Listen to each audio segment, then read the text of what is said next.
Video start ಮಾಡೋಕ್ಕಿಂತ ಮುಂಚೆ ಪ್ರೇಕ್ಷಕರಲ್ಲಿ ಒಂದು ವಿನಂತಿ ಏನಂದ್ರೆ ನಾನು ಈ ವಿಡಿಯೋದಲ್ಲಿ ಜರ್ಮನಿಯಲ್ಲಿ ನಡೆದ ಆ್ಯನಾಲಿಸಾ ಮಿಶೆಲ್ ಅನ್ನೋ ಒಂದು 23 ವರ್ಷದ ಹುಡುಗಿಯ ನಿಜ ಜೀವನದಲ್ಲಿ ನಡೆದ ಒಂದು ಭಯಾನಕ ಘಟನೆ ಬಗ್ಗೆ ಹೇಳ್ತಾ ಇದ್ದೀನಿ. ಸೊ ನೀವಿವಾಗ ಈ ದೆವ್ವಭೂತಗಳು ನಿಜವಾಗ್ಲೂ ಇದಾವೋ ಇಲ್ವೋ ಅನ್ನೋದನ್ನು ಪಕ್ಕಕ್ಕಿಟ್ಟು ಈ ವಿಡಿಯೋನ ಪೂರ್ತಿಯಾಗಿ ನೋಡಿ, ನಿಮಗೆ ಗೊತ್ತಾಗುತ್ತೆ. ಮತ್ತೆ ಈ ಘಟನೆಯಲ್ಲಿ ಒಂದು ಟ್ವಿಸ್ಟ್ ಕೂಡ ಇದೆ, ಅದು ಏನನ್ನೋದು ಕೂಡ ಈ ವಿಡಿಯೋದಲ್ಲಿ ರಿವೀಲ್ ಮಾಡ್ತಾ ಇದ್ದೀನಿ. ಅಂಡ್ ಇನ್ನೊಂದು ಹೇಳೋದು ಮಾಡ್ತದೆ, ಈ ಆ್ಯನಾಲಿಸಾ ಮಿಶೆಲ್ ಅನ್ನೋ ಹುಡುಗಿಯ ಜೀವನದಲ್ಲಿ ನಡೆದ ಕೆಲವು ಭಯಾನಕ ಘಟನೆಗಳ ರಿಯಲ್ ವಿಡಿಯೋ ಫೋಟೇಜಸ್ನ ತೋರಿಸ್ತಾ ಇದ್ದೀನಿ. ಸೊ ಈ ವಿಡಿಯೋನ ಎಲ್ಲೂ ಸ್ಕಿಪ್ ಮಾಡಿದೆ, ಈ ವಿಡಿಯೋನ ಪೂರ್ತಿಯಾಗಿ ನೋಡಿ.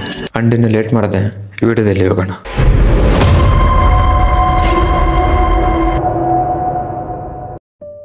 1957ರಲ್ಲಿ ಜರ್ಮನಿಯಲ್ಲಿ ಈ ಅನಲಿಸಾ ಮೈಕಲ್ ಅನ್ನೋ ಒಂದು ಹುಡುಗಿ ಒಂದು ಫ್ಯಾಮಿಲಿಯಲ್ಲಿ ಜನಿಸ್ತಾಳೆ. ಆದರೆ ಈ ಹುಡುಗಿಯ ತಾಯಿ ಮದುವೆಯ ಮುಂಚೆಗೇನೆ ಪ್ರೆಗ್ನೆಂಟ್ ಆಗಿರ್ತಾಳೆ. ಈ ಥರ ಪ್ರೆಗ್ನೆಂಟ್ ಆಗೋದು ಯಾವ ಧರ್ಮದಲ್ಲಾದರೂ ತಪ್ಪು. ಸೊ ದೇವ್ರು ಇದಕ್ಕೆ ಶಿಕ್ಷೆ ಕೊಡ್ತಾನಂತೇಳಿ ಇವ್ರ ತಾಯಿ ಯಾವಾಗಲೂ ನಂಬ್ತಾ ಇದ್ಲು. ಈ ಥರ ಆಯ್ತಲ್ಲ ಅಂತೇಳಿ ಯಾವಾಗಲೂ ಪಶ್ಚಾತ್ತಾಪ ಕೂಡ ಪಡ್ತಾ ಇದ್ಲು. ಲಾಸ್ಟ್ಗೆ ಯಾರಿಂದ ಈಕೆ ಪ್ರೆಗ್ನೆಂಟ್ ಆಗಿರ್ತಾಳೋ ಅವ್ರ ಜೊತೆಗೇನೆ ಈಕೆಯ ಮದುವೆ ಆಗುತ್ತೆ. ಅವ್ರಿಗೆ ಹುಟ್ಟಿದ ಈ ಫಸ್ಟ್ ಹುಡುಗಿನೇ ಈ ಅನಲಿಸಾ ಮೈಕಲ್. ಮತ್ತೆ ಈಕೆ ಆದ್ಮೇಲೆ ಇನ್ನೂ 3 ಜನ ಹುಡ್ತಾರೆ. ಆದ್ರೆ ಇವರಲ್ಲಿ ಈ ಅನಲಿಸಾ ಮಾತ್ರ ಮದುವೆಯ ಮುಂಚೆಗೆ ಹುಟ್ಟಿದ ಮಗಳು. ಆಮೇಲೆ ಕೆಲವು ವರ್ಷಗಳ ಕಳೆದ ನಂತರ ಸಡನ್ ಆಗಿ ಒಂದು ದಿನ ಅನಲಿಸಾ ಅವರ ತಂಗಿ ಸತ್ತು ಹೋಗ್ತಾಳೆ.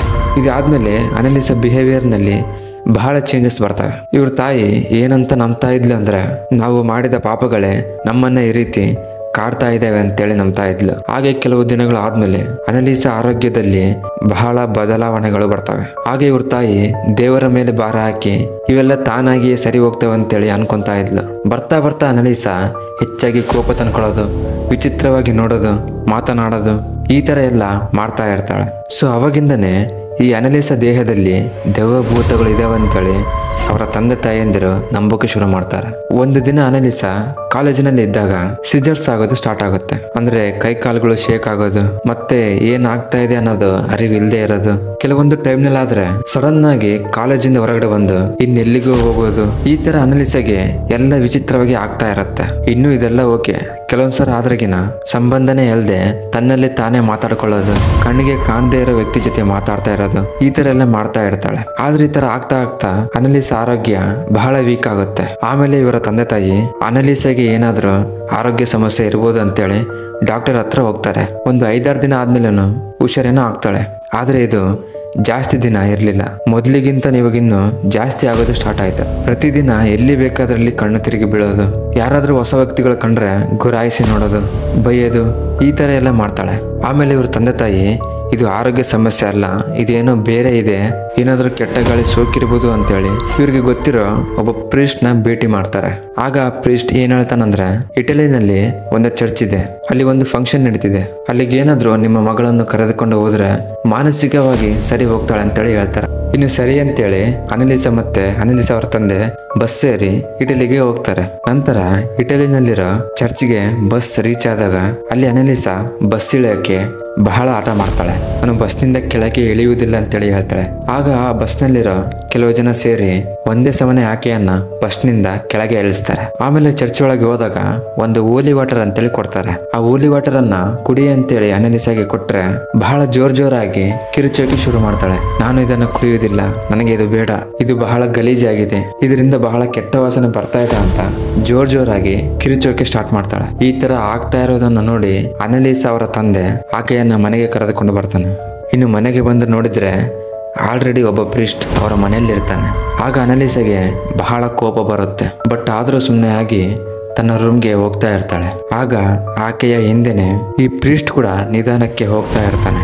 ಆಗ ಅನಲಿಸಾ ತಿರುಗಿ ಕೋಪದಿಂದ ಒಂದು ವಿಚಿತ್ರವಾದ ಧ್ವನಿಯಿಂದ, ಯಾಕೆ ನನ್ನ ಹಿಂದೆ ಬರ್ತಾ ಇದೀಯಾ ಅಂತೇಳಿ ಹೇಳ್ತಾಳೆ. ಅಂಡ್ ಆ ಪ್ರೀಸ್ಟ್ಗೆ ಒಡೆಯಕ್ಕೆ ಕೂಡ ಹೋಗ್ತಾಳೆ. ಈ ಬಿಹೇವಿಯರ್ ನೋಡಿ ಈ ಪ್ರೀಸ್ಟ್ ಅನಲಿಸಾ ತಂದೆಗೆ, ಅನಲಿಸಾಗೆ ಇರೋದು ಆರೋಗ್ಯ ಸಮಸ್ಯೆ ಅಲ್ಲ, ಈಕೆಗೆ ಯಾವುದೋ ಒಂದು ದುಷ್ಟಶಕ್ತಿ ಈಕೆಯನ್ನ ಆವರಿಸಿಕೊಂಡಿದೆ ಅಂತೇಳಿ ಹೇಳ್ತಾರೆ.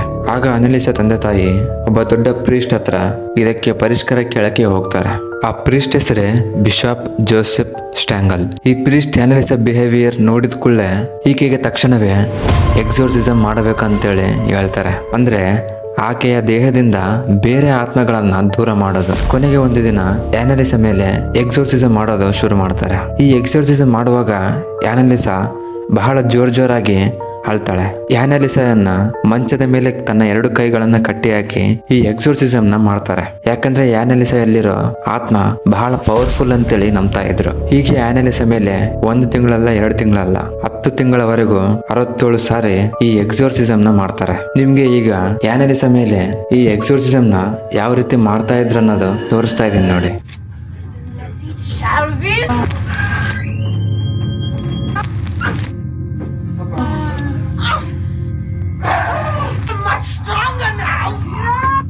ಈ ಎಕ್ಸೋರ್ಸಿಸಮ್ ಮಾಡುವಾಗ ಆ್ಯನಲಿಸಾ ಬಹಳ ಟಾರ್ಚರ್ನ ಅನುಭವಿಸಿದ್ಲು. ಪ್ರತಿದಿನ ಈ ಎಕ್ಸೋರ್ಸಿಸಮ್ನ 3 ರಿಂದ 4 ಗಂಟೆವರೆಗೂ ಮಾಡ್ತಾ ಇದ್ರು. ಈ ಎಕ್ಸೋರ್ಸಿಸಮ್ ಮಾಡುವಾಗ ಈ ಪ್ರೀಸ್ಟ್ಗೆ ಗೊತ್ತಾಗಿದ್ದೇನೆಂದ್ರೆ ಈಕೆಯ ದೇಹದಲ್ಲಿ 1 ಅಲ್ಲ 2 ಅಲ್ಲ 6 ಆತ್ಮಗಳು ಇದಾವೆ ಅಂತೇಳಿ ಗೊತ್ತಾಗುತ್ತೆ. ಹೀಗೆ ಕಂಟಿನ್ಯೂಸ್ ಆಗಿ ಈ ಎಕ್ಸೋರ್ಸಿಸಮ್ ನ ಮಾಡ್ತಿರುವಾಗ ಸಡನ್ ಆಗಿ ಒಂದು ದಿನ ಆ್ಯನಲಿಸಾ ಅನ್ಕಾನ್ಶಿಯಸ್ ಆಗಿ ಬೀಳ್ತಾಳೆ. ಆ್ಯನಲಿಸಾಗೆ ಈ ಎಕ್ಸೋರ್ಸಿಸಮ್ ನ 10 ತಿಂಗಳಿಂದ ಮಾಡೋಕ್ಕಿಂತ ಮುಂಚೆಗೆ ಮತ್ತೆ ಈ ಎಕ್ಸೋರ್ಸಿಸಮ್ ನ ಮಾಡಿದ್ಮೇಲೆ ಆ್ಯನಲಿಸಾಯನ್ನ ಗುರ್ತಿಡೋಕೆ ಬಹಳ ಕಷ್ಟ ಆಗ್ತಿತ್ತು. ಯಾಕಂದ್ರೆ ಅಷ್ಟೊಂದು ಚೇಂಜ್ ಆಗಿರ್ತಾಳೆ. ಸರಿಯಾಗಿ ಊಟ ಮಾಡ್ತಿರಲ್ಲ, ಯಾರ ಹತ್ರನೂ ಸರಿಯಾಗಿ ಮಾತಾಡ್ತಾ ಇರಲಿಲ್ಲ, ಯಾವಾಗ್ಲೂ ಕೋಪದಿಂದ ಇರ್ತಾ ಇದ್ಲು. ಬೆಳಿಗ್ಗೆಯಿಂದ ಸಂಜೆಯವರೆಗೂ ಮಂಚದ ಮೇಲೇನೆ ಇರ್ತಾ ಇದ್ಲು. ಬಾಡಿ ಮೇಲೆ ಬಹಳ ಗಾಯಗಳು ಕೂಡ ಇದ್ವು. ಸರಿಯಾಗಿ ನೀರು ಕೂಡ ಕುಡಿತಾ ಇರಲಿಲ್ಲ. ಬಹಳ ಡಿಹೈಡ್ರೇಟ್ ಆಗಿದ್ಲು. ಆ ಟೈಮ್ನಲ್ಲಿ ಒಂದು ಫೋಟೋ ತೆಗೆದಿದ್ದಾರೆ, ತೋರಿಸ್ತೀನಿ ನೋಡಿ. ಕೊನೆಗೆ ಆ್ಯನಲಿಸಾ ತನ್ನ 23ನೇ ವಯಸ್ಸಿನಲ್ಲಿ mall nutrition and dehydration problem ಇಂದ ಸಾವನ್ನಪ್ತಾಳೆ. ಆಮೇಲೆ ಕೆಲವು ದಿನಗಳಾದ್ಮೇಲೆ ಆ್ಯನಲಿಸಾಯ ಅಟಾಪ್ಸಿ ರಿಪೋರ್ಟ್ಸ್ ಹೊರಗಡೆ ಬರ್ತವೆ. ಅಂದ್ರೆ ಆಕೆ ಹೇಗೆ ಮರಣ ಹೊಂದಿದಾಳೆ ಅಂಡ್ ಆಕೆಯ ಬಾಡಿಯಲ್ಲಿ ಏನಾಗಿದೆ ಅಂತೇಳಿ ಈ ರಿಪೋರ್ಟ್ಸ್ ಹೇಳ್ತವೆ. ಅದರಲ್ಲಿ ಗೊತ್ತಾಗಿದ್ದೇನೆಂದ್ರೆ ಆ್ಯನಲಿಸಾ ದೇಹದಲ್ಲಿ ಯಾವ ದೆವ್ವನೂ ಇಲ್ಲ, ಭೂತನೂ ಇಲ್ಲ.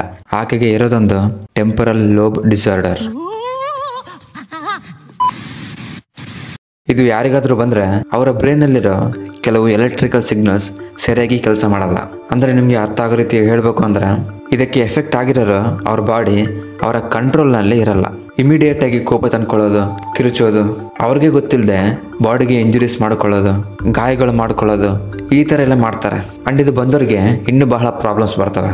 ಸಡನ್ ಆಗಿ ಅವರಿರುವಂತಹ ಪ್ಲೇಸ್ನಲ್ಲಿ ಗಾಬರಿ ಆಗೋದು, ಆಂಗ್ಸೈಟಿ ಆಗೋದು, ಮತ್ತೆ ಅವ್ರಿಗೆ ಏನಾದರೂ ಊಟ ಕೊಟ್ಟರೆ ಅವರಿಗೆ ಟೇಸ್ಟೇ ಬಹಳ ಡಿಫ್ರೆಂಟ್ ಆಗಿ ಅನಿಸುತ್ತೆ. ಕೆಲವೊಂದು ಟೈಮ್ನಲ್ಲಿ ಅವ್ರೇನು ಮಾಡ್ತಿದ್ದಾರೆ ಅನ್ನೋದು ಅವ್ರಿಗೆ ಗೊತ್ತಾಗಲ್ಲ.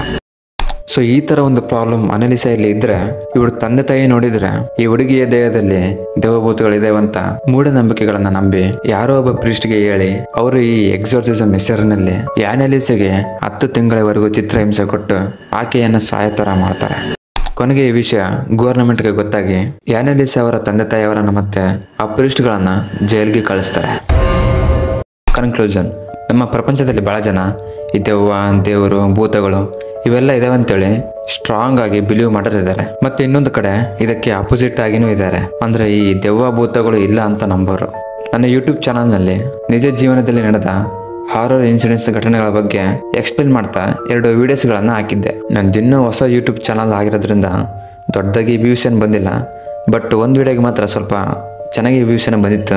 ಇನ್ನು ಆ ವಿಡಿಯೋಗೆ ಕೆಲವು ಜನ ಕಾಮೆಂಟ್ಸ್ಗಳನ್ನು ಮಾಡಿದ್ರು. ಇನ್ನು ನೋಡಿದ್ರೆ ಇವೆಲ್ಲ ಸುಳ್ಳು ಘಟನೆಗಳು, ಫ್ರಾಡು, ಜಸ್ಟ್ ಕಾಮಿಡಿ ವಿಡಿಯೋ ಅಂತೇಳಿ ಇನ್ನು ಏನೇನೋ ಕಾಮೆಂಟ್ಸ್ಗಳನ್ನು ಹಾಕಿದ್ರು. ಇನ್ನು ಆ ವಿಡಿಯೋದಲ್ಲಿ ನಾನು ನಿಜವಾಗ್ಲೂ ಈ ರೀತಿ ನಡೆದಿದೆ ಅನ್ನೋ ಥರನೇ ಹೇಳಿದ್ದೀನಿ. ಇನ್ನು ಆ ವಿಡಿಯೋದಲ್ಲಿ ಎಷ್ಟರ ಮಟ್ಟಿಗೆ ನಿಜ ಇದೆ ಅಂತೇಳಿ ನನಗೂ ಗೊತ್ತಿಲ್ಲ. ಯಾಕಂದ್ರೆ ಎಷ್ಟು ರಿಸರ್ಚ್ ಮಾಡಿದ್ರು ಈ ರೀತಿ ನಿಜವಾಗ್ಲೂ ನಡೆದಿದೆ ಅನ್ನೋ ಥರನೇ ಇದೆ. ಆದರೆ ಒಂದಕ್ಕೆ ಮಾತ್ರ ರೀಸನ್ ಲಾಸ್ಟ್ ವಿಡಿಯೋದಲ್ಲಿ ಹೇಳಿದ್ದೀನಿ. ಆದರೆ ನಾನು ಈ ವಿಡಿಯೋ ಮಾಡಿದ್ದು ನಿಮಗೊಂದು ಥ್ರಿಲ್ಲಿಂಗ್ ಎಕ್ಸ್ಪೀರಿಯನ್ಸ್ನ ಕೊಡೋಕ್ಕೆ ಮಾತ್ರ. ಇದನ್ನು ಬಹಳ ಜನ ಅರ್ಥ ಮಾಡ್ಕೊಂಡು ಒಳ್ಳೊಳ್ಳೆ ಕಮೆಂಟ್ಸ್ ಕೂಡ ಹಾಕಿದ್ದಾರೆ. ಥ್ಯಾಂಕ್ ಯು ಸೋ ಮಚ್ ಅವರೆಲ್ಲರಿಗೂ. ಇನ್ನು ಮ್ಯಾಟರ್ಗೆ ಬಂದರೆ ಈ ದೆವ್ವಭೂತಗಳು ಇದಾವೆ ಅಂತೇಳಿ ನನ್ನ ಕೇಳಿದ್ರೆ ನನಗೂ ಗ್ಯಾರಂಟಿ ಇಲ್ಲ. ಯಾಕಂದ್ರೆ ನಮ್ಮ ಪ್ರಪಂಚದಲ್ಲಿರೋ ಹಲವಾರು ಸೈಂಟಿಸ್ಟ್ಗಳಿಗೆ ಇದ್ರ ಮೇಲೆ ಕ್ಲಾರಿಟಿನೇ ಇಲ್ಲ. ಈ ದೆವ್ವಭೂತಗಳು ಇದಾವೆ ಇಲ್ಲ ಅನ್ನೋದು ಅವರವರ ಪರ್ಸ್ನಲ್ ಒಪಿನಿಯನ್. ಬಹಳ ಜನ ಹೌದನ್ನೋರು ಅವರ ಪರ್ಸ್ನಲ್ ಜೀವನದಲ್ಲಿ ನಡೆದ ಘಟನೆಗಳು, ಅನುಭವಗಳು, ಎಕ್ಸ್ಪೀರಿಯನ್ಸ್ ಮಾಡಿದಾಗೆ ಹೇಳ್ತಾರೆ. ಇನ್ನು ಇಲ್ಲ ಅನ್ನೋರು ಪ್ರಾಕ್ಟಿಕಲ್ ಆಗಿ ಆಲೋಚನೆ ಮಾಡೋರು ಅಂಡ್ ಸೈನ್ಸ್ನ ಜಾಸ್ತಿ ನಂಬರು ಹೇಳ್ತಾರೆ. ಅಂಡ್ ಈಗೆಲ್ಲ ಎಜುಕೇಟ್ ಆಗಿರೋರೇ ಜಾಸ್ತಿ, ಅವ್ರಿಗೆ ಇಂಥರ ಮೇಲೆ ನಂಬಿಕೆನೇ ಇರಲ್ಲ. ಇನ್ನು ನಾವು ಈ ಸೋಷಿಯಲ್ ಮೀಡಿಯಾದಲ್ಲಿ ಎಲ್ಲ ನೋಡ್ತಾ ಇರ್ತೀವಿ, CC ಕ್ಯಾಮರಾದಲ್ಲಿ ರೆಕಾರ್ಡ್ ಆಗಿದ್ದು, ಇಲ್ಲ ಯಾರೋ ರೆಕಾರ್ಡ್ ಮಾಡಿದ್ದು ಅದು ವೈರಲ್ ಆಗಿದ್ದು. ಆದರೆ ಇದರಲ್ಲಿ ಆಲ್ಮೋಸ್ಟ್ ಎಲ್ಲವೂ ಫೇಕ್ ಇರೋ ಚಾನ್ಸಸ್ಸೇ ಬಹಳ. ಅಂಡ್ ಇನ್ನು ಈ ದೆವ್ವ ಭೂತಗಳು ಇದಾವೋ ಇಲ್ವೋ ಅನ್ನೋದನ್ನ ಪಕ್ಕಕ್ಕಿಟ್ರೆ ಇವುಗಳ ಹೆಸರು ಹೇಳ್ಕೊಂಡೆ ದುಡ್ಡು ಮಾಡೋರೇ ಜಾಸ್ತಿ. ಅಂಡ್ ಫೈನಲ್ ಆಗಿ ಈ ವಿಡಿಯೋನ ಇಲ್ಲಿವರೆಗೆ ನೋಡೋದಕ್ಕೆ ಥ್ಯಾಂಕ್ ಯು ಸೊ ಮಚ್. ಈ ವಿಡಿಯೋ ಇಷ್ಟದ ಲೈಕ್ ಮಾಡಿ ಅಂಡ್ ಇದೇ ಥರ ಇಂಟ್ರೆಸ್ಟಿಂಗ್ ವಿಡಿಯೋಸ್ಗೋಸ್ಕರ ಚಾನಲ್ಗೆ ಸಬ್ಸ್ಕ್ರೈಬ್ ಮಾಡ್ಕೊಳ್ಳೋದನ್ನ ಮರಿಬೇಡಿ. ಅಂಡ್ ಇದೇ ಥರ ಇನ್ನೊಂದು ವಿಡಿಯೋ ಜೊತೆ ಮತ್ತೆ ಸಿಗೋಣ. ಬಾಯ್.